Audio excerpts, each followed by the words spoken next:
Menjelang pergantian tahun, Badan Meteorologi, Klimatologi, dan Geofisika atau BMKG mengingatkan masyarakat untuk mewaspadai potensi cuaca ekstrim yang diperkirakan meningkat dalam beberapa pekan ke depan. Lantas seperti apa penjelasannya? Saat ini saya bersama dengan Deputi Bidang Meteorologi BMKG, Pak Guswanto. Halo Pak, apa kabar? Baik, Alhamdulillah sehat Mbak Sinta. Oke, tadi saya sudah menyebutkan bahwa dari pihak BMKG ini mengingatkan masyarakat untuk mewaspadai potensi cuaca ekstrim ya, Pak. Kira-kira apa faktor utama yang memicu potensi cuaca ekstrim ini di periode akhir tahun dan fenomena atmosfer mana yang paling berkontribusi menurut analisis dari BMKG, Pak?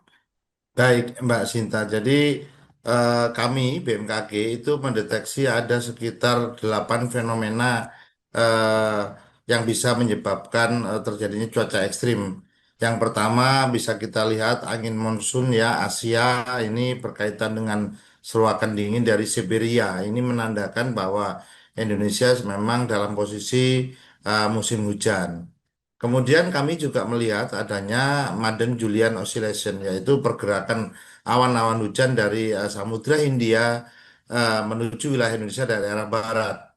Kemudian kami juga mendeteksi adanya gelombang Kelvin atau gelombang Rossby ya, ini juga mewarnai periode cuaca di Natal dan Tahun Baru.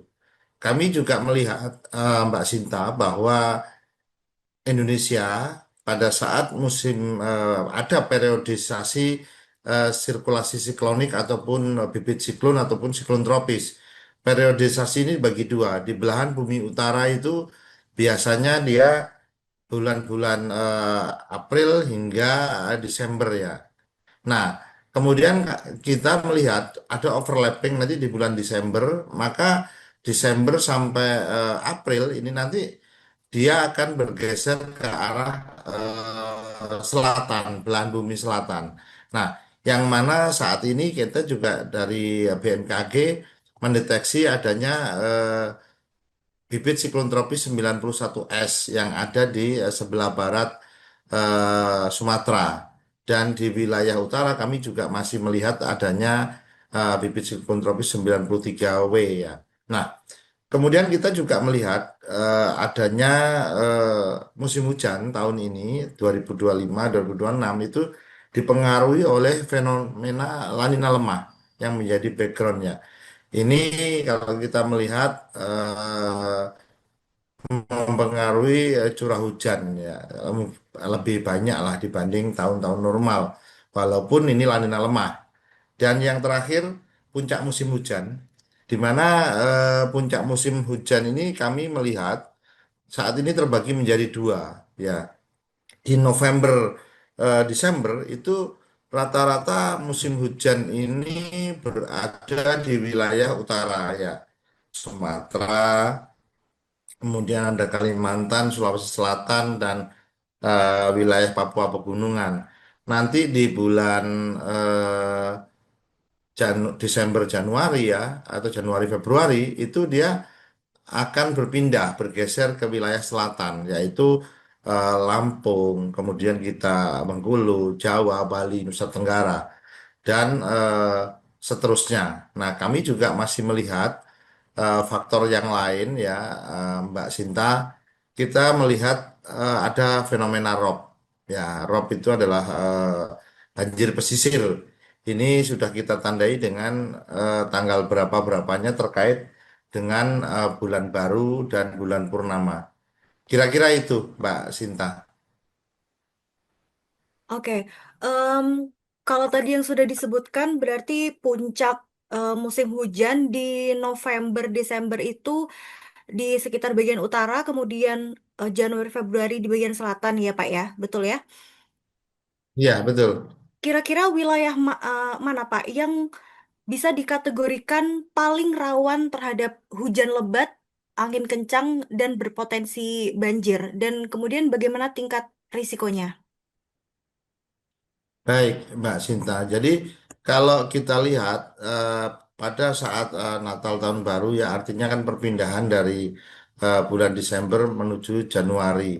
Itu kalau kami BMKG memprediksi itu wilayah yang akan berdampak yaitu sudah saya sampaikan tadi Bengkulu, Lampung, Jawa, Bali, Nusa Tenggara Barat maupun Nusa Tenggara Timur dan Sulawesi Selatan. Nah, kalau dilihat lebih detail lagi, kita melihat ya ini juga berdasarkan data tahun yang lalu bahwa berdasarkan Natal tahun baru yang lalu itu Jawa Barat itu dan Jawa Tengah itu menduduki tertinggi. Artinya bahwa saat mulai Januari kemarin ya 2025 sampai sekarang November itu Jawa Barat mendominasi tentang cuaca ekstrim ini.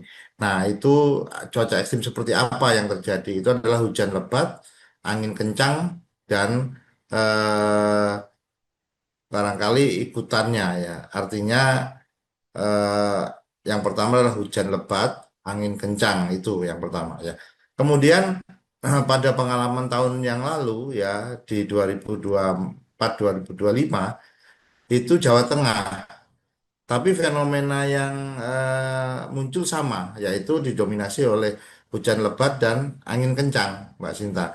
Terus kemudian resikonya kalau kita melihat bahwa selama ini hujan lebat ya dan angin kencang itu biasanya menyebabkan terutama hujan lebat dulu ya.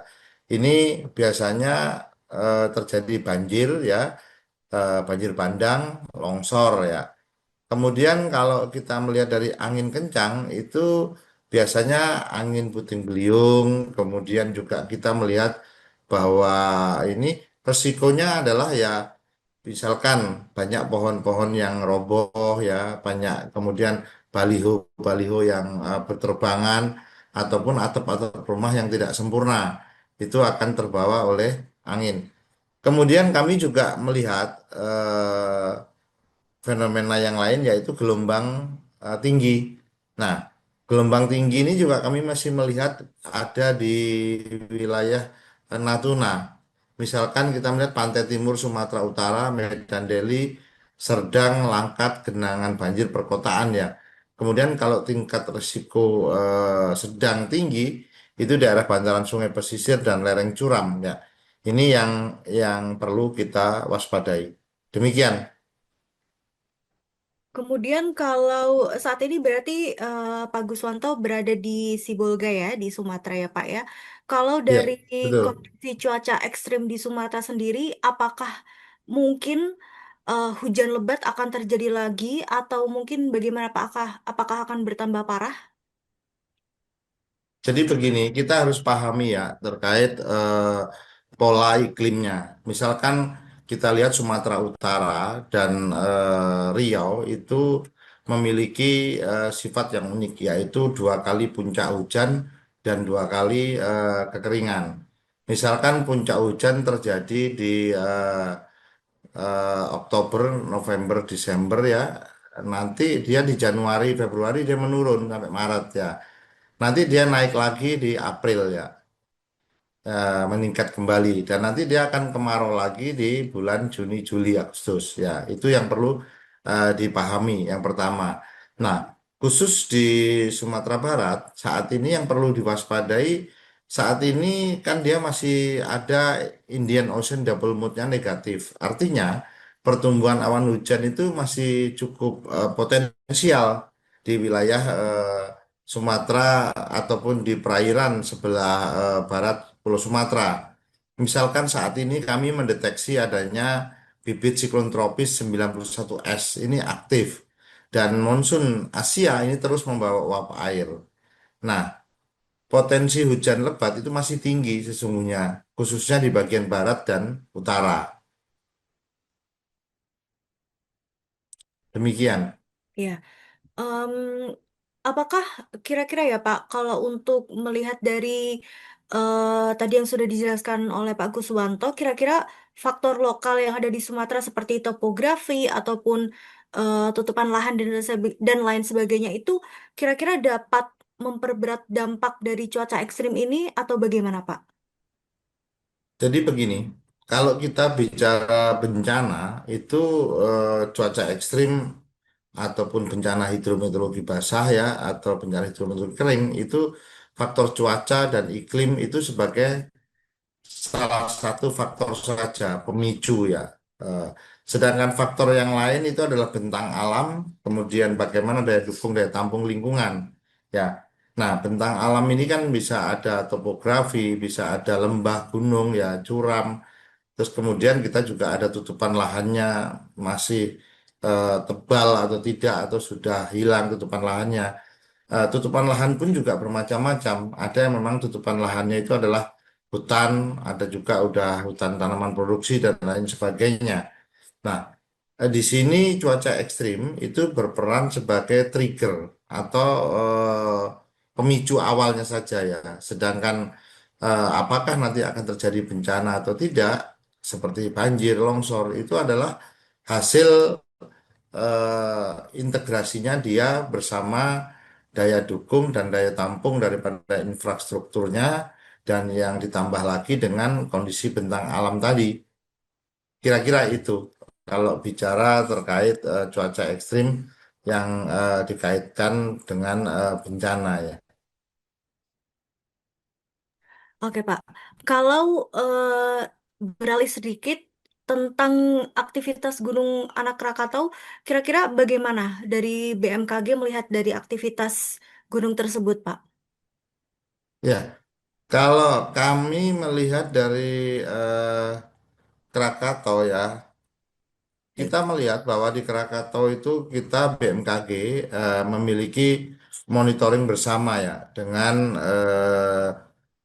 dari PVMBG, kemudian dengan pelabuhan, dengan ini semuanya kita lihat. Misalkan kita deteksi pada hari ini periode pengamatan ya tanggal 9 ya 10 ya 10 ini 9 ya saya melihat pada tanggal 9 atau 10 ini kita memonitor bahwa saat ini cuaca berawan dan mendung, angin bertiup lemah ke arah timur laut ya. Ini suhu udara berkisar antara 22 sampai 23 derajat Celcius, kelembapan udara juga 80 sampai 98 derajat. Visual gunung jelas hingga kabut nol ya, asap kawah teramati berwarna putih dengan intensitas tipis dan tinggi ya. Dan ada beberapa keterangan lainnya yang tentunya adalah parameter-parameter vulkanologi ya. Kalau dari sisi meteorologi kami sampaikan bahwa saat ini cuaca berawan dan mendung, angin bertiup lemah ke arah timur laut dan timur. Jadi kami memiliki kerja bareng di sana ada kerjasama antara BMKG, SDM itu Badan Geologi khususnya PVMBG. Demikian. Baik. Em, Terakhir, Pak, untuk langkah mitigasi apa yang BMKG mungkin merekomendasikan kepada masyarakat dan pemerintah agar bisa mengantisipasi dampak dari cuaca ekstrim ini, Pak?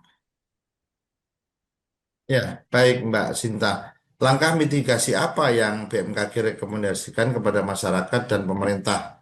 Yang pertama kepada masyarakat ya, kita melihat saat ini Republik Indonesia sedang mengalami periode musim hujan, tentunya cuaca ekstrim juga masih berpotensi terjadi, waspada banjir dan longsor ya, itu yang pertama.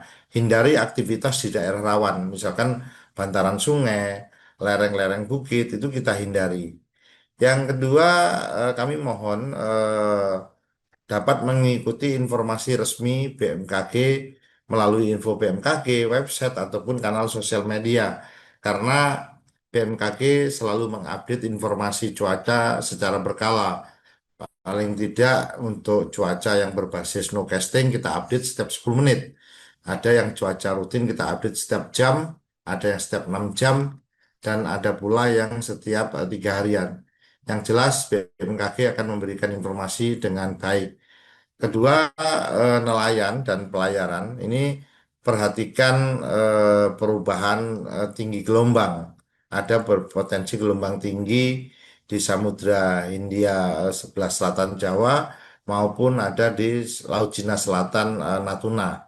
Itu perlu kita lihat. Kemudian bagi pemerintah daerah dan eh, stakeholder yang lain, BPBD, mari kita siapkan posko evakuasi dan jalur aman, kemudian tingkatkan kolaborasi antar stakeholder bahwa bencana ini ataupun cuaca ekstrim yang bisa menimbulkan bencana hidrometeorologi itu merupakan tanggung jawab bersama antara pemerintah, swasta maupun masyarakat. Kemudian perkuat sistem infrastruktur ataupun drainase untuk saluran air ya, ini kita bersihkan ya, kita perkuat bagaimana sistem drainase ini untuk menampung apabila terjadi hujan lebat, sangat lebat bahkan hujan ekstrim. Dan yang terakhir ya, Mbak Sinta, tidak lupa bahwa kita harus selalu meningkatkan koordinasi lintas sektor. Karena setahu kami koordinasi ini adalah kata mudah diucapkan tapi sulit untuk dilakukan. Namun itu bukan berarti kita tidak mau melakukan, harus terus kita lakukan. Ini adalah untuk mengintegrasikan informasi, melengkapi informasi, puzzle-puzzle informasi, sehingga nanti informasi puzzle-puzzle informasi itu bisa menjadi satu. Sehingga apabila terjadi bencana, sehingga lengkap. Artinya dengan kita memiliki data yang lengkap dan koordinasi yang kuat, maka kita bisa bergerak dengan cepat untuk pada saat penanganan apabila terjadi bencana dan saat tanggap darurat. Itu kira-kira Mbak Sinta.